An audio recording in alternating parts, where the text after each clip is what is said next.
हरे कृष्णा। 30 अगस्त 2024 कल आने वाली अन्नदा एकादशी की आप सभी को हार्दिक शुभकामनाएं। भगवान श्री कृष्ण को एकादशी बहुत प्रिय है। भगवान स्वयं कहते हैं, व्रतों में मैं एकादशी हूँ और नदियों में मैं गंगा हूँ।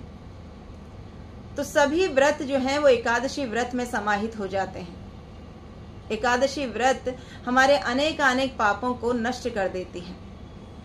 ब्रह्म वैवर्त पुराण में भगवान श्री कृष्ण और युधिष्ठिर महाराज के संवादों में अन्नदा एकादशी के महात्म्य का वर्णन मिलता है।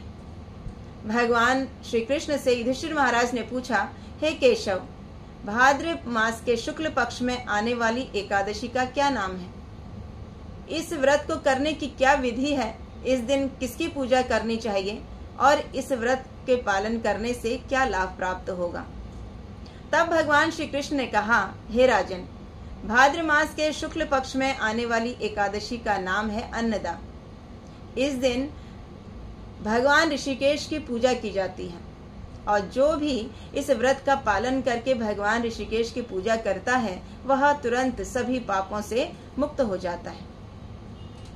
बहुत पहले हरिश्चंद्र नामक एक सम्राट थे।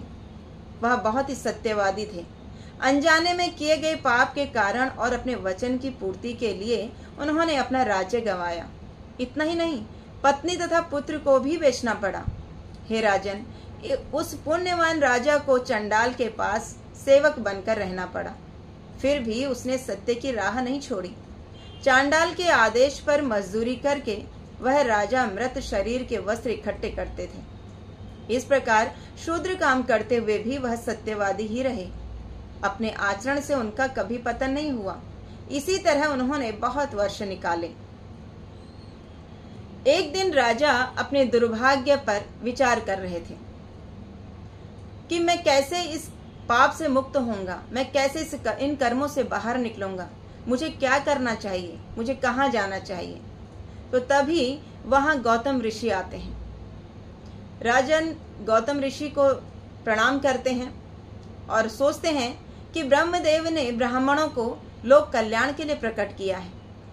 तो उन्होंने गौतम ऋषि को अपनी दुर्दशा बताई और गौतम ऋषि ने जब उनकी दुर्दशा सुनी तो उन्होंने कहा कि हे राजन, आपके अच्छे कर्मों से जल्दी ही श्रावण मास के कृष्ण पक्ष की अन्नदा एकादशी आ रही है। इस दिन व्रत का पालन करें और जागरण करें, आप सभी विपत्तियों से मुक्त हो जाओगे। हे राजन, केवल आपके लिए मैं यहाँ आया था।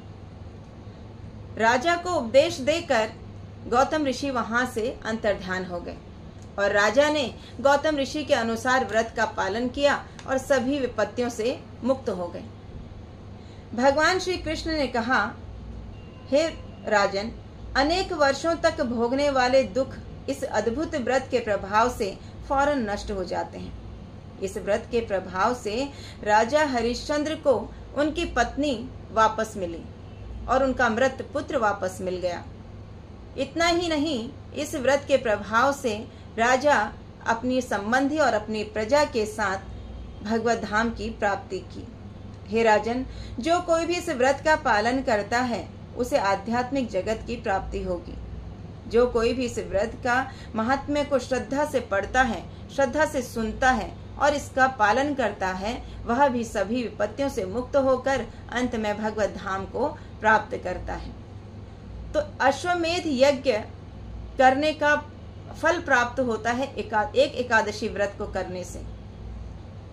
तो इसलिए हमें एकादशी का व्रत करना अवश्य चाहिए और भगवान को अगर प्रसन्न करना चाहते हैं, भगवत धाम की प्राप्ति करना चाहते हैं, तो ये व्रत हमारे लिए बहुत जरूरी है।